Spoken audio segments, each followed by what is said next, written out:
Good afternoon, everyone. Allison Scoberg here with Consolidated Planning Group. We are happy to be back with you today. If you're joining us for the first time, welcome. We're glad you're here. If you've joined us in the past, we're certainly glad that you are back.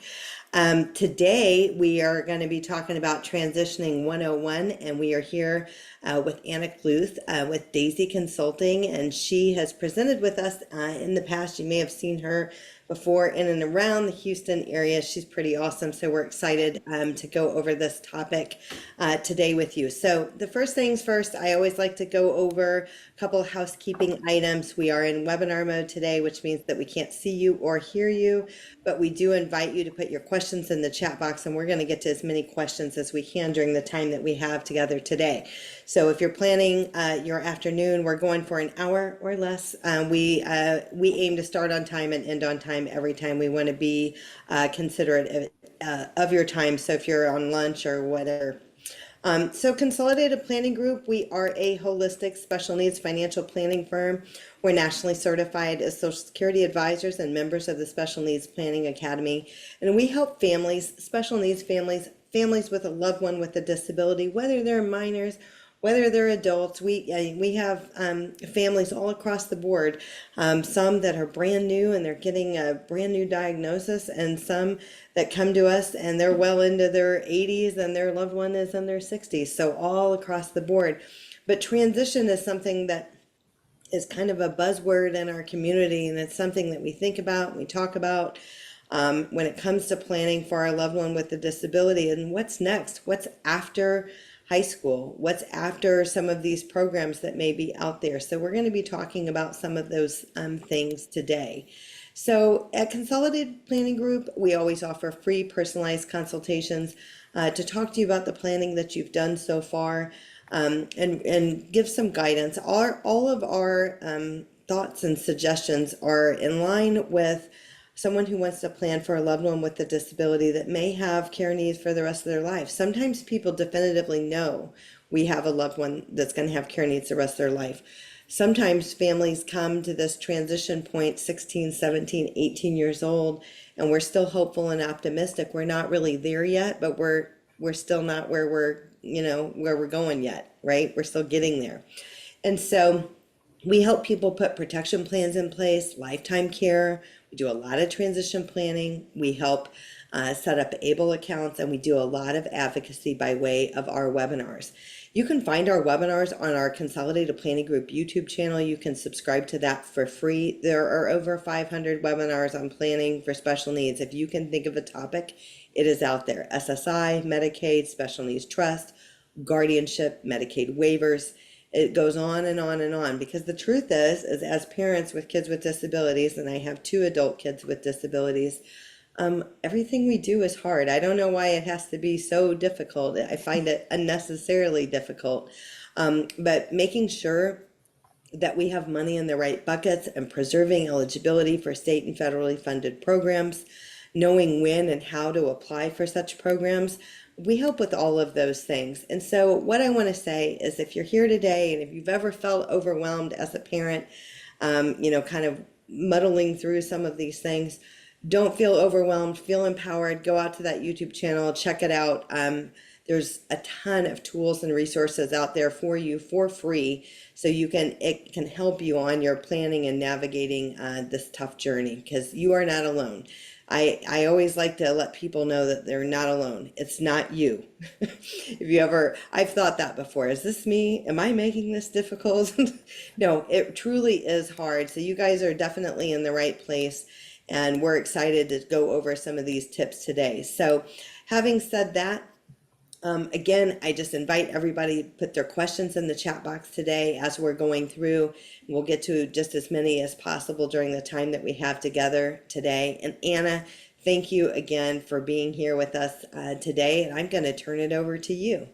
All right. Thank you so much, Allison and Consolidated Planning Group, for having me on today. I am super excited to kind of be back in this arena and talk about transition. So thank you to everybody here who's joining us today as well. Next slide. So just a little bit about me, so you know who's talking. My name is Anna Kluth, and I own and a founder of Daisy Consulting. I have over 12 years experience of working with young adults with intellectual and developmental disorders, autism spectrum disorders, and other neurodiverse diagnoses. I am a bonus parent to an 11-year-old adolescent whose name is Luke. He is a neurodivergent as well. And I also have personal experience as an advocate for my 45-year-old cousin with autism, bipolar, and epilepsy. And so he continues to strive to learn how to live independently, socially, and vocationally.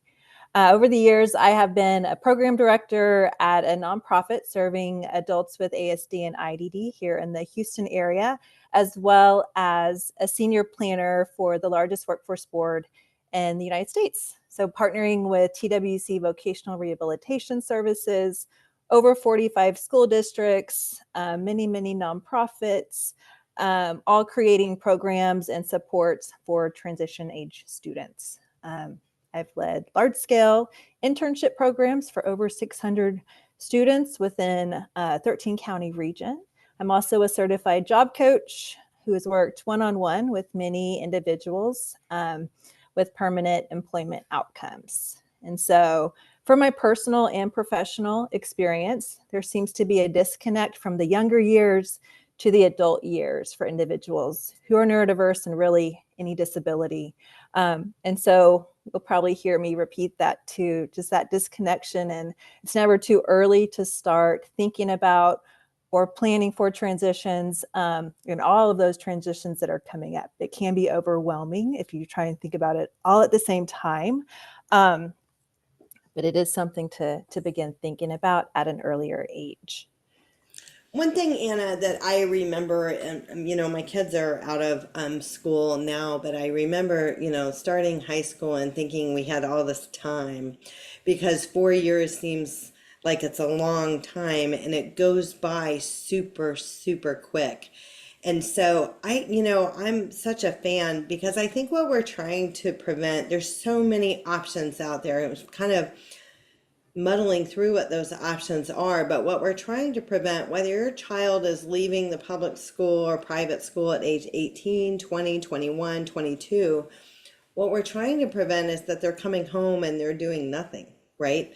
They're playing video games or sitting on the couch. That we're trying to put a plan in place to where there is something meaningful, where they have community, where they have friends, where they have meaning, whether they're learning or growing or in some type of transition program. But what we find is that, first of all, if you're late, you're not too late. That's the first thing I want to say. Yeah. But truly, if you get behind, then you can totally end up with them graduating school and not having a plan in place. And as you start researching some of the options out there, you find out there's some waiting lists that were far longer than what you had anticipated and things like that. So I think it's really, really important. I'm glad we're talking about this. Thank you. Yeah, I think, and this will be mentioned again too. Yeah, never too early and never too late also. It's just important to, once you understand that it's necessary or it's needed, then, then get on that train and start writing. Let's see.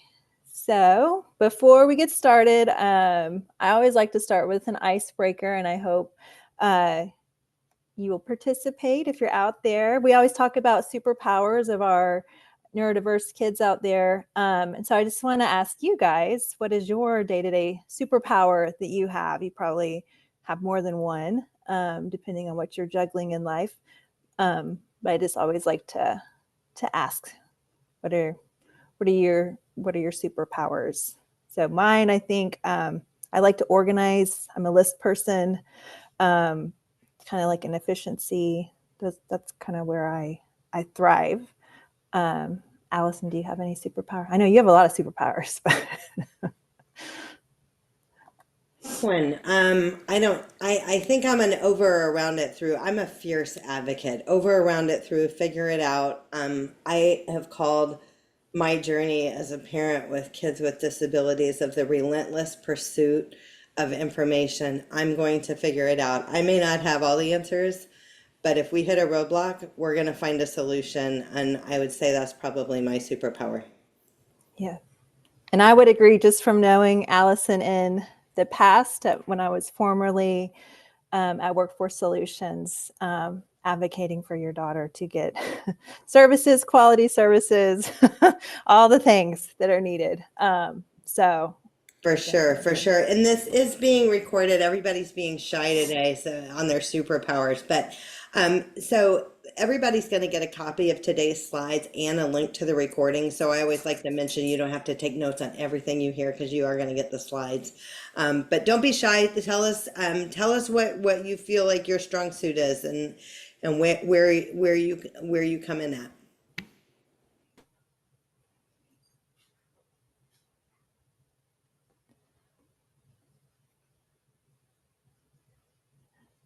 Oh, I love that.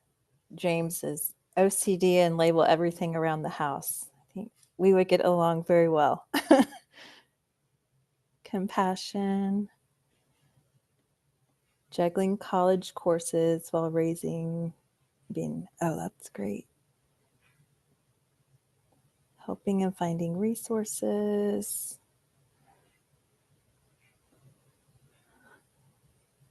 Love and concern for dogs. Judy, you have multiple superpowers too, but that's a great one. Okay. Well, thank you guys for sharing. I just like looking at resources. So that's awesome, because sometimes that's part of the struggle, is to find those resources, know who to talk to. And so I see many of you are already doing all of that work. So that's wonderful. So this is just a kind of a chart or a graph of kind of all the different things that fall under the neurodiversity umbrella. That some of us might already know. Sometimes there's more included in there that we don't realize. But just to kind of, it's part of the basics of transition, so you understand what we're talking about. Next slide. Okay, so the basics of who, what, when, where is, so who is involved in transition services? First and foremost, the individual and anyone within their circle of support and has the best interest of the individual. So in the school system, of course, there should be a special ed administrator, teachers, parent or legal guardian, maybe an advocate.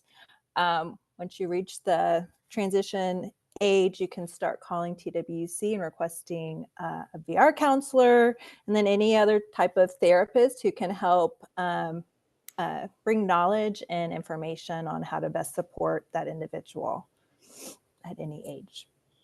And then, I oh, go ahead. once heard this said, nothing about them without them. And I love that. Like, we want to include them as much as possible. And some of our loved ones may not have the capacity to fully understand, but to whatever capacity that they do have that understanding, nothing about them without them. And that is so important when we're thinking about like person-centered planning. Mm-hmm.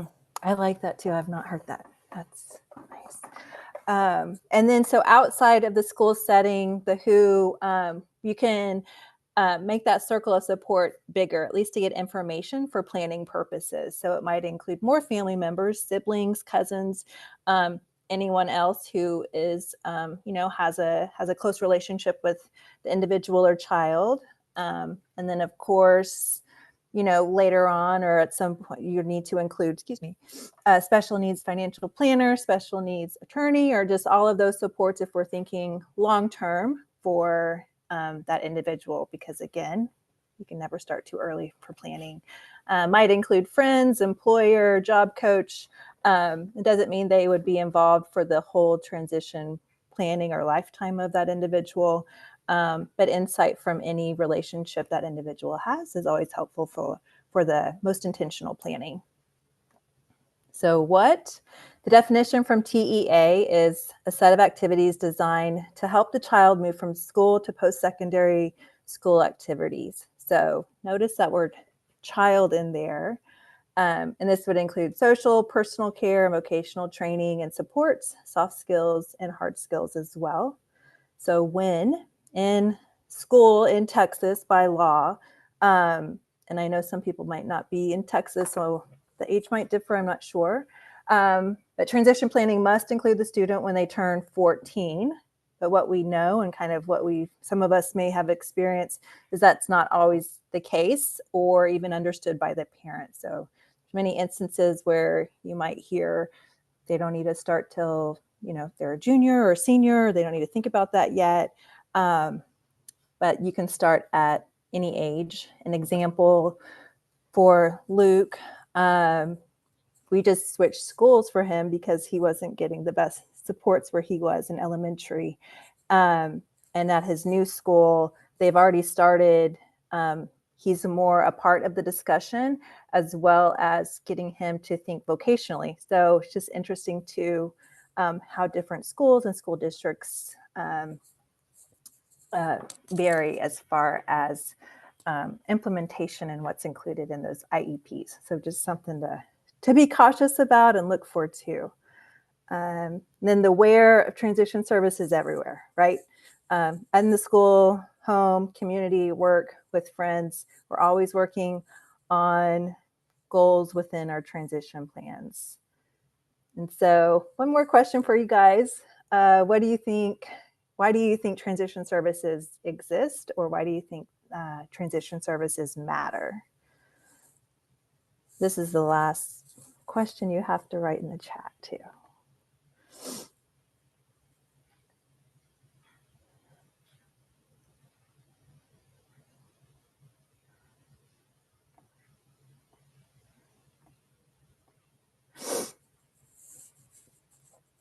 Nope, nobody wants to share. I'll go first. I think the reason that this matters is I liken our journey as parents as the marathon, not the sprints. If we have a loved one that's going to have care needs the rest of their life, not just our life, our semblance of retirement is different than that of a family that has neurotypical kids that go to college and sail off into the sunset.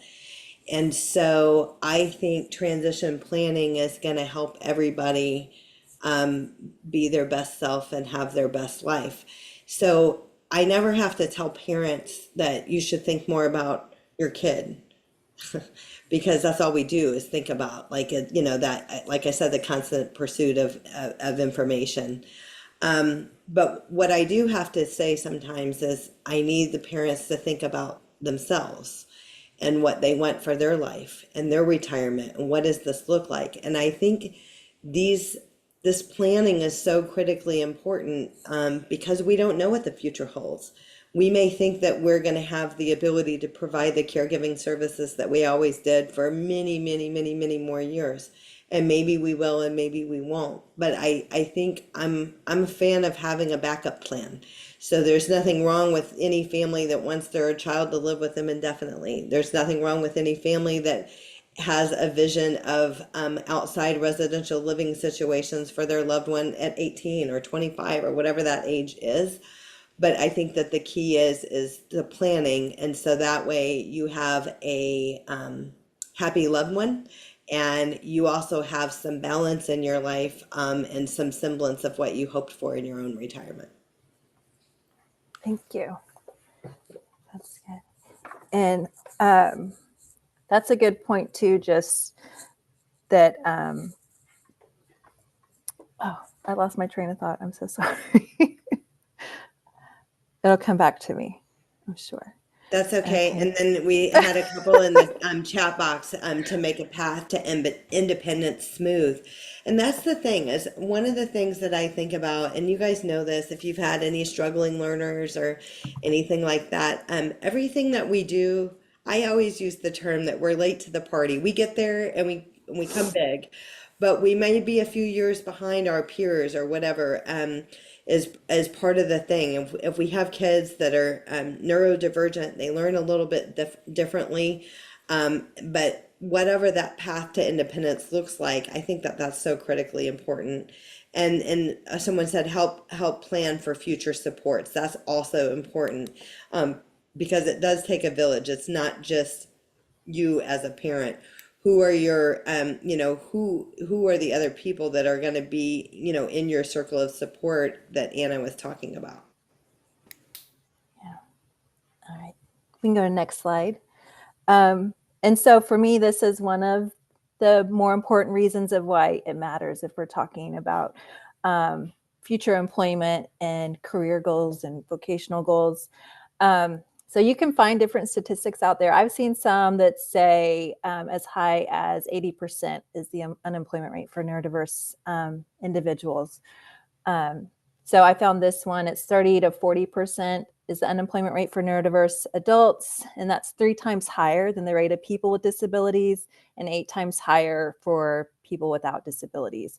So just again, kind of emphasizing it's never too early um, because we can start working on these skill sets, all those soft skills that are necessary to have employment. And not everybody might have an employment goal, which is totally fine. And it's whatever best for the individual. But there are definitely many, many more capable individuals who are not employed out there. And some of that is employment education or employer education, but that's not what we're talking about today. But if we're just looking at the statistics, there's a huge gap there of employment rates. Next slide. All right. And transition support is crucial for neurodivergent students because they often struggle with the cognitive flexibility needed to smoothly switch between activities or environments, which can lead to significant stress and anxiety during transitions like changing classes, locations, or tasks. If you have a child in education, that probably leads to behavior challenges. And so really seeing how that impacts their day-to-day learning environment as well. And so providing structured transition strategies can help them manage those changes and feel more in control while they're at school or at home or at work.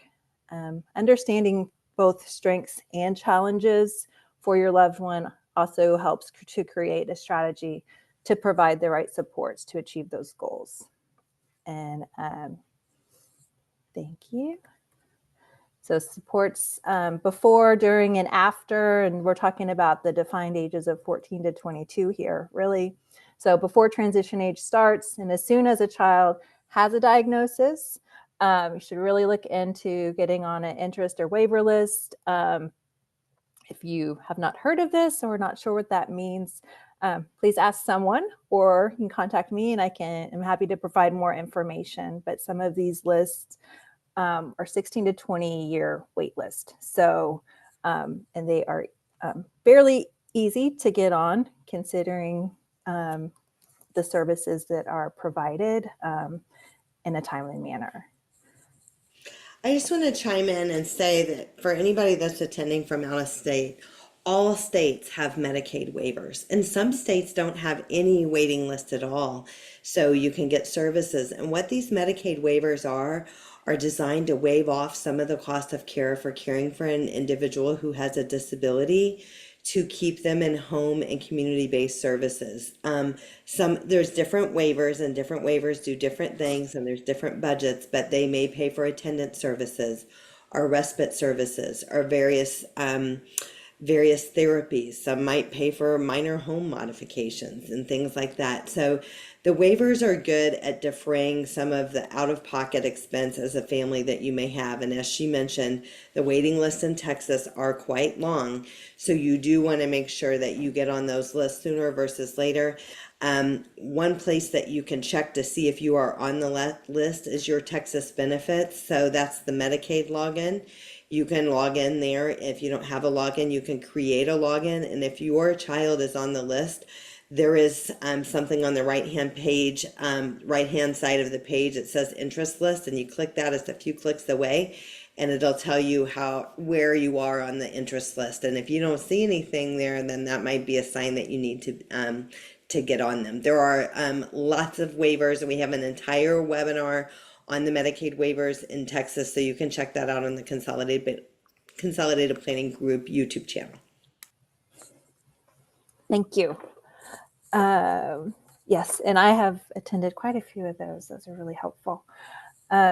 So I talked about, I like to-do lists. It's very helpful for me, but having a to-do list of all the major transition times and kind of like lead up to what those means would be those certain transition times, are when your loved one is turning 18. So thinking about Social Security benefits, guardianship, and then graduation, definitely from high school, and then college would be another one, or if they're getting a certification in anything, and then the independent home living. So what is that going to look like for that loved one, to either be living independently or in a group home or at home with parents?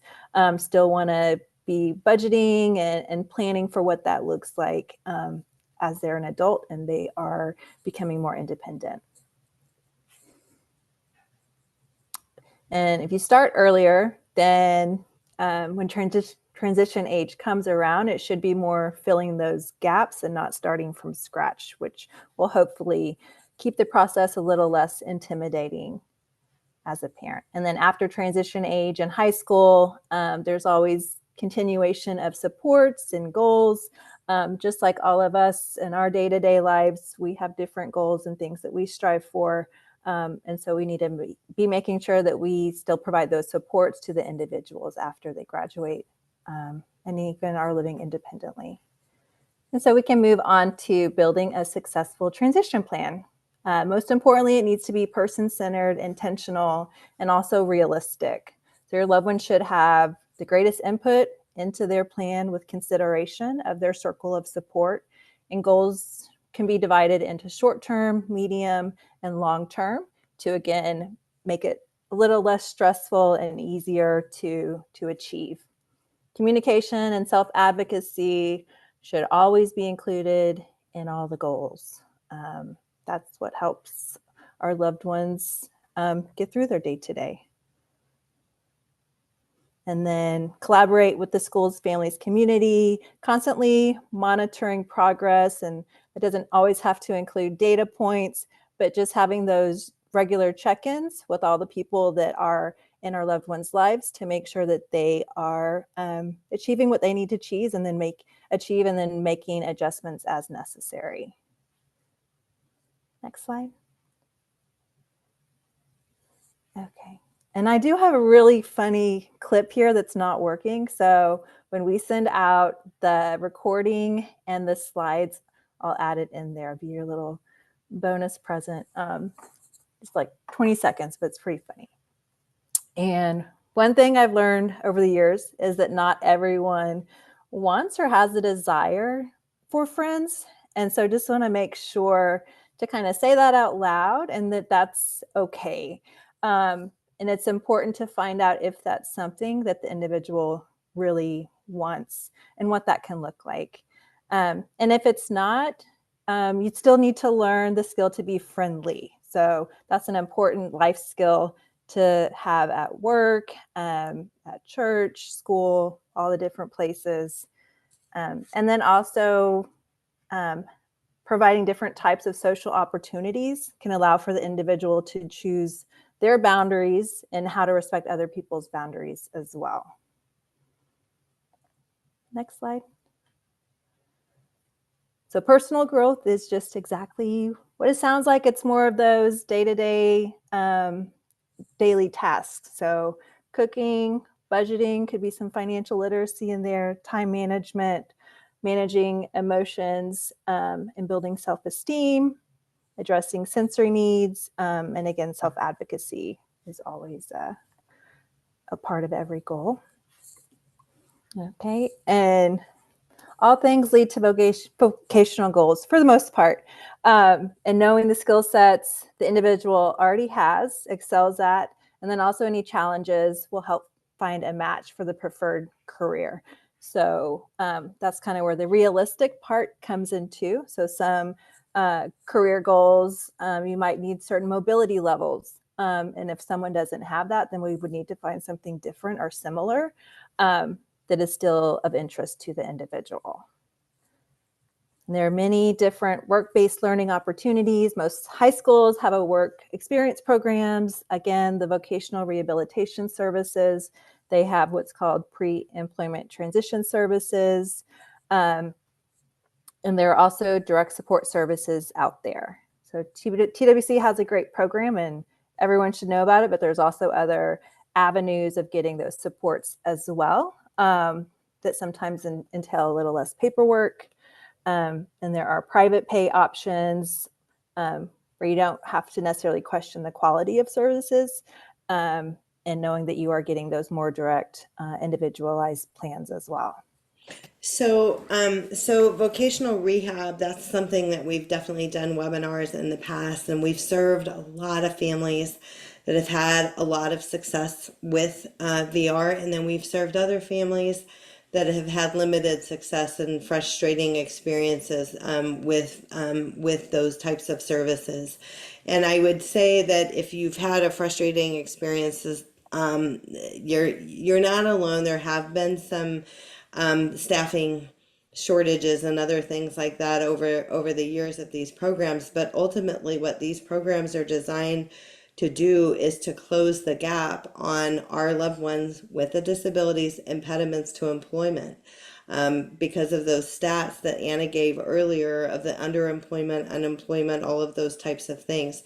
So whether you are private pay or you go, through the state, all states have vocational rehab programs. These programs are really, really important, and most all of the schools, including private schools, have a counselor that is assigned to the school or someone at the school that knows about how this program works and can educate you a little bit further. Sorry about that. We kind of went flying through the slides there. So Okay. Thank you. And thank you for correcting, because I keep saying Texas, I think, and this is, some things are the same, some things are different across the United States. So these were top 5 strengths of neurodivergent people in regards to vocational attributes. So some of the challenges that might be included in the goals of the individual, I think one that sticks out on here is the hyper focus, right? We're trying to get someone to move from A to B. And that can be difficult. But there's a lot of careers out there in different jobs where that task is invaluable. And so just realizing, understanding some of the challenges are also some of their best assets for vocational opportunities. And so when you're thinking of those short-term, medium-term, long-term, how some of the challenges that we're working on will benefit them later on. Anna, we did a webinar with Temple Grandin, a couple of webinars with Temple Grandin, and one of the things that she said that resonated with me was, if they're not good at something, so what? What are they good at? Your child may not be great at math, or your other child may be super at math, but they have terrible social skills.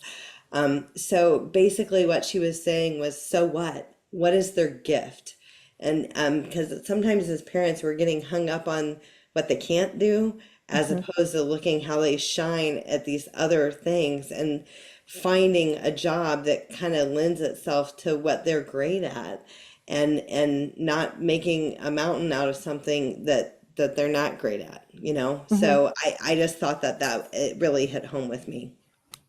Yeah, that's a great point, and very important too, because it also relieves some pressure from our kids or individuals also, so that not you have to learn ABCD.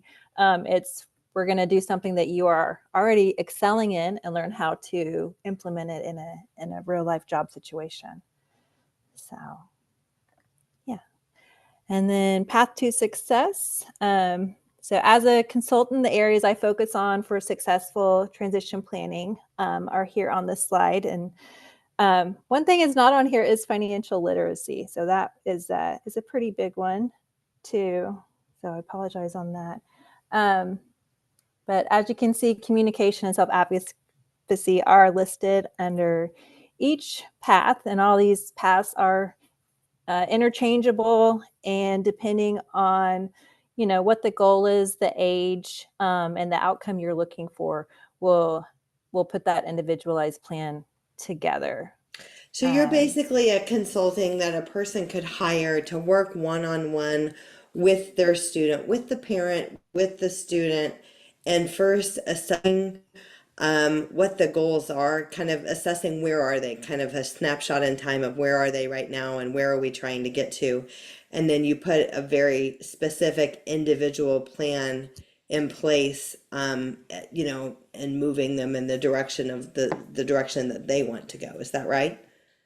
Correct. I try and take the complication out of the individual thoughts and kind of collect all the data from mom, dad, whomever else, the individual, and put it together where it makes sense for the family, that benefits the individual, but is good for the family. That is something that I've come to learn over time that's very important. There's a lot of stress that's on the family as well. And so if everybody's on the same page of helping the individual and bringing in their best attributes to that planning as well can help make it less stressful. Great. So I want to open this up. We've got a little bit of time for today. And I want you guys to put your questions in the chat box of, what are the things that you're most concerned about as it relates to transition?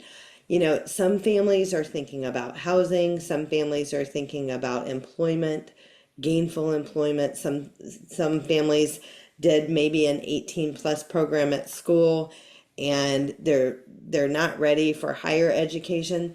We've done a lot of webinars on higher education for individuals with a disability, and the truth is there are many programs all throughout the United States, including in Texas, for people with a disability, including those that have an intellectual disability. There are some awesome programs out there. So I would like to just ask, when you guys think of the word transition, what is the word, what is it that you're losing the most sleep about, or the thing that you're most worried about? I'll have you put that in the chat box.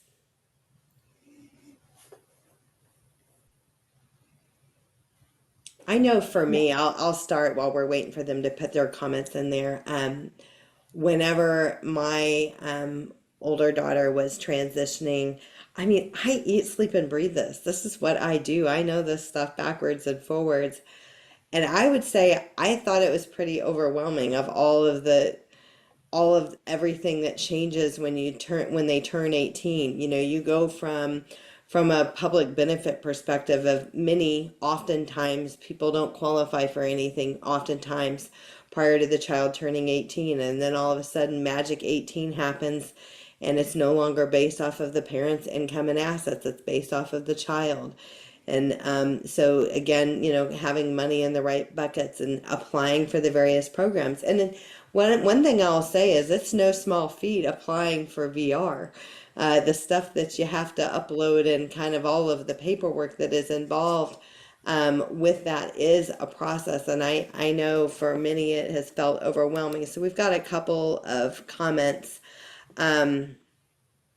Adult insurance once they age out of the parents' insurance. I'm so glad that you put that in there. That's wonderful. That is a big worry for a lot of people, but let me help you fix this worry.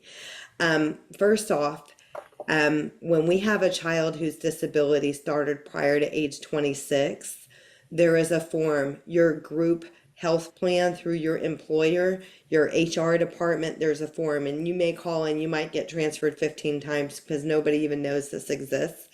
But you can keep your disabled adult child on your health benefits past age 26 if their disability started prior to then. So you'll need to ask your HR department. They may pass you around. If you've got United Healthcare, Blue Cross Blue Shield, you can ask them directly. Just don't take no for an answer. It totally exists and it's out there, so don't worry about that. The other thing is that once they turn 18, although many of them have not qualified for benefits in the past, they're soon going to qualify for SSI and Medicaid. So with SSI comes Medicaid. Medicaid is always the last payer. So if you have a group health plan and Medicaid pays last. The other thing is, and there's entire webinars on this topic on SSI and Medicaid, and then what happens when we turn our retirement benefits on. Because when we have a child, and I'm going to change the age on you, so listen for that. When we have a child whose disability started prior to age 22 with the Social Security Administration, then they have the ability to be covered under a parent's record for Social Security. So when a parent retires or turns on their Social Security, that child will switch over from SSI to the childhood disability benefits under a parent's record. And as long as they're over 18, after 24 months, they're going to get Medicare. So they'll be dual eligible if they qualified for SSI and Medicaid first, and then they switch over, then they'll be dual eligible for Medicaid and Medicare, and they can keep your group health insurance. So anyway, I can one off with you on that. So one person says mental health, self-compassion, self-advocacy while navigating adulthood. That's a big one.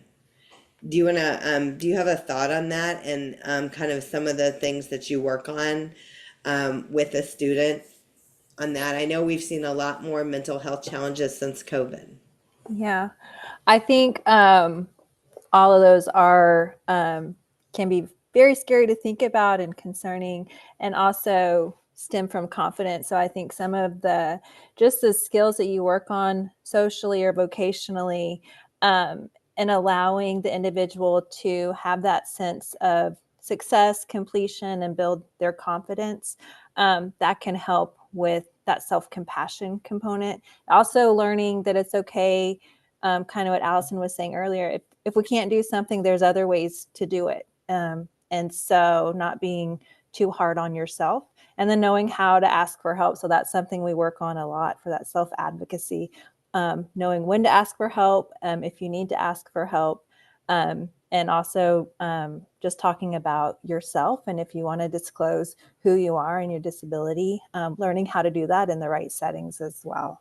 That's really, really important. And I think about, we talk about this in our transition webinar, is they're not behind. They are where they are. And I think as parents, taking yourself to the woodshed and saying, I need to really just meet my kid where they are. Because I think sometimes parents are looking at Facebook or other socials and other things like that, and all these kids are doing so great or whatever. And sometimes we're pushing our kids, and they're just not ready yet. And it doesn't mean no, not ever. It might mean no, not right now. But meeting them where they are is helping them grow exponentially beyond your wildest dreams. And so I think telling yourself that that is okay, it's a really important thing. One person, and this comes up all the time, do I need guardianship or supported decision-making agreement? Don't want to go over 18 and not be making a decision. Well, prior to 18, you don't need anything because you are their guardian. And once they turn 18, that's where those other documents will come in place. So we have an entire many webinars on guardianship, and alternatives to guardianship. In the state of Texas, is the least restrictive, most appropriate for the ward is the word that they use, which I don't like, but anyway. And so when there is a such thing as full guardianship, which takes away their rights to drive, their right to vote, there's a such thing as partial guardianship. And then some people do a supported decision-making agreement along with a power of attorney, healthcare power of attorney, and HIPAA release. And what is right for your loved one is very personalized and very dependent on your loved one. Many people will say that if the person has an intellectual disability with an IQ below 70, that it is questionable if they could understand what they were signing if they signed just a power of attorney and healthcare power of attorney. We have seen parents, because our kids are going to sign whatever you tell them to sign. We have seen parents that actually had a power of attorney, healthcare power of attorney, that it was not accepted because the person never had capacity. So it's important to get the right thing in place, and there is no right or wrong answer because it is very specific. And so what I like to tell people, because this feels scary, You can start the guardianship process 6 months prior to your child turning 18. Okay, so that way it will take effect pretty close to the 18th birthday. So you can start talking to an attorney at that time. You do not have to know what you need definitively when you go to sit down with the attorney. The attorney is going to learn a lot more about your loved one. They're going to ask a lot of questions. They're going to meet one-on-one with your loved one. They're going to meet one-on-one with you. And the attorneys are bound by the least restrictive, most appropriate for the situation. So check out the YouTube channel on that. And they'll go over the other things, the supported decision making agreement. Some states have them, some states don't. So then we have another one that says, my son is an adult. I've planned extensively for him. It's just hard because even though I have a circle of support for him, meaningful employment, and an amazing job coach, I wish I could live forever because I'm his mom and I believe I know what's best for him. And that's the hard part. I think, excuse me, when people talk to us, they're concerned about what is going to happen when I'm gone. What is going to happen when I no longer have the ability to provide the caregiving services that I once did. And I think that's why it's so critically important to do the planning and to think ahead and give yourself, I say, give yourself the right to say no, as opposed to needing to say yes and the waiting list is long. Get yourself on the waiting list for various transition programs. You may have one in mind and your child might go there and it might not work out. It might not be a good fit for them, and that's okay. But if you've got your name on other lists when there's availability, then you might be able to get your child in another setting that might be the best setting for that child. So planning on those things, and that's the same thing for housing, residential housing. If you're thinking of those things, one of the things that I think about in transition, Anna, is the long game, the long term. So we've got some families, again, that they want their kids to live with them until the day they die. Over my dead body, will my kid ever go live anywhere else? And that's not wrong, but we want you to have them having some kind of transition or sleep away. There's a lot of summer camps for adults with disabilities where they sleep away, where they can dip their toe in. A lot of the residential places will have a, where you could go for a couple of days and dip your toe in. But what we find, especially for our kids that are neurodivergent and maybe not do as well with change, is if they live with you from the time that they're born until they're 50 or 60 years old and you pass away, their whole world is turned upside down. The home that they've always lived in, the parents that they've always had. Now everything that they have is gone and they're living in a new place, and it's really, really scary. So it's better a little bit along the way to dip your toe in and to have some exposure to some of these other options out there.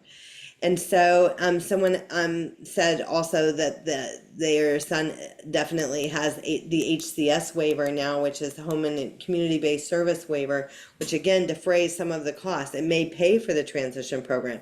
Some of these the private pay transition programs are pretty expensive, but some of these waiver programs will actually pay the tuition for these programs, and that's really important. Some of these waivers will pay for some of these summer camps that I'm talking about as well. So I think looking at all of those things, I appreciate everybody being vulnerable and putting their information in the chat box.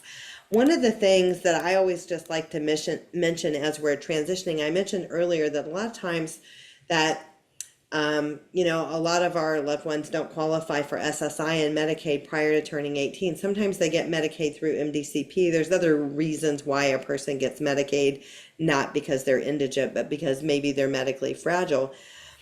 But when it comes to SSI and Medicaid, one of the things in Texas that we often see in divorce situations is child support that is going to extend post age 18. And one of the things that I want to mention to you as you're thinking about transitioning, if that's you, if there's a child support order that extends past age 18 for your loved one with a disability, you're going to need to get that child support redirected to a first party special needs trust, because otherwise the child support, even though it's paid to you, is going to be accounted against your loved one for SSI and Medicaid purposes. So it's really important to get that redirected. I always like to mention that.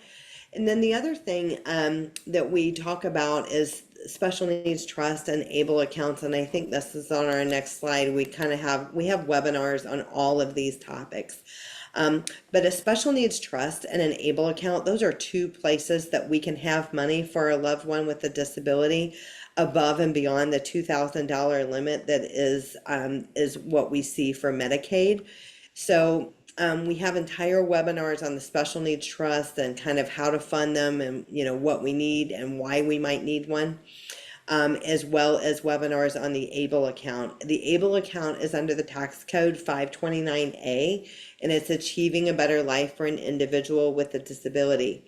One of the unique things about an ABLE account is that you can pay for shelter and monthly debt service out of an ABLE account without a 1/3 reduction to SSI. And so while we can pay for housing out of a special needs trust, there would be a 1/3 reduction to SSI. So there's a lot of like pro tips, and I'm just kind of hitting the treetops on this, but we do have entire webinars on that to discuss. So we just did an able webinar last week, so you'll find that on the Consolidated Planning Group YouTube channel. If you want the slides, we'll be happy to provide you the slides. But in general, with an ABLE account, the individual's disability had to start prior to age 26. In 2026, that age is going up to 46. And it is subject to the gift tax exclusion. So money in an ABLE account grows tax-free. It's tax-free distribution. As long as it can be construed as achieving a better life for an individual with a disability, you can pay for it out of an ABLE account. But the money in the ABLE account does not count against him for SSI and Medicaid purposes. So for 2024, the max that you could put in for to an ABLE account was $18,000. There was an additional amount of just over $15,000 if the individual is working up to their earnings amount. And the gift tax exclusion for 2025 is $19,000. So think of this as, I call it a savings to spend account. We want to keep our assets below the $2,000, so sometimes we need to move money off into an ABLE account. So do check that out. Guys, you guys have been very participating in our chat box today, and we do appreciate that.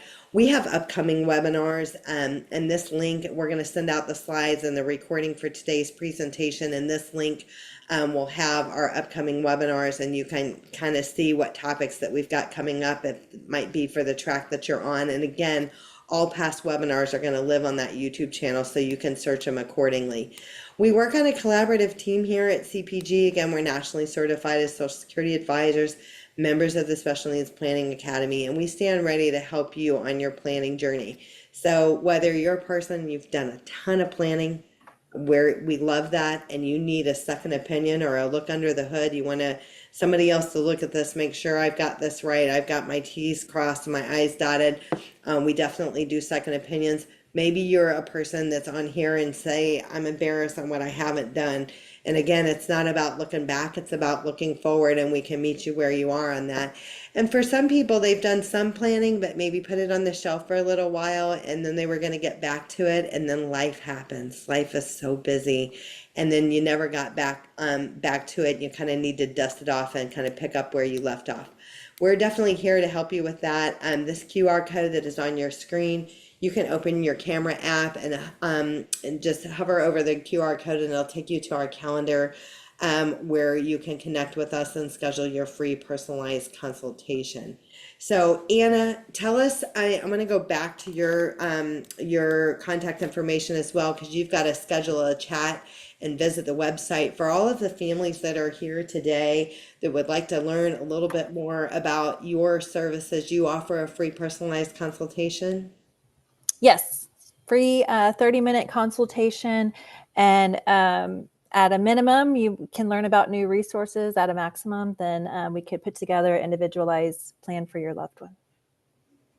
I love that. And so some of the benefits, I've done, some of the, both of, using programs that are available through us through various services that we may have mentioned during the meeting today, and other private services. And one of the things that I would say is there is a certain element of, getting what you pay for. And while, again, I've had some families have public services that have been fantastic, there's no question.